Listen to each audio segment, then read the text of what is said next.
Friends, இன்றைக்கி நம்ம வண்ணக்கோலங்கள் சேனலில் ஒரு மூலிகை நாட்டு சர்க்கரை பற்றி தான் பார்க்க போகிறோம். இப்போ நம்ம யூஸ்வலாக எல்லாருமே காலையில் நம்ம வீட்டில் பால் குடிக்கும் போதோ காஃபியோ டீயோ வந்து நாட்டு சர்க்கரை எடுத்துக்க ஆரம்பிச்சிட்டோம். இப்போ இதில் மூலிகை நாட்டு சர்க்கரைன்னு கொண்டு வந்திருக்காங்க.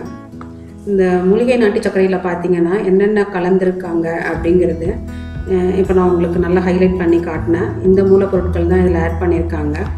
இதில் பார்த்திங்கன்னா ஏலக்காய், சுக்கு, மிளகு, அதிமதுரம், வெற்றிலை, நெல்லிக்காய், துளசி, ஆவாரம்பூ, வல்லாரை, திருநெற்று பச்சிலை, ஓமவல்லி தழை இது எல்லாமே ஆட் பண்ணியிருக்காங்க. அந்த நாட்டு சர்க்கரையை யூஸ் பண்ணி தான் நான் இன்றைக்கி காலைல பால் காய்ச்சினேன். இது எதுக்காக இந்த வீடியோ போட்டிருக்கேன் அப்படின்னா, இந்த நாட்டு சர்க்கரை இப்போ மார்க்கெட்டில் எல்லா இடத்துலையுமே கிடைக்கிது. இப்போ இந்த கொரோனா சிச்சுவேஷனில் இந்த பால் எடுத்துக்கிட்டோம் அப்படின்னா ரொம்ப நல்லாயிருக்கும். நம்ம த்ரோட்டுக்கு கோல்ட் அண்ட் காஃப் இருந்தாலும் இது நல்லா இருக்குது.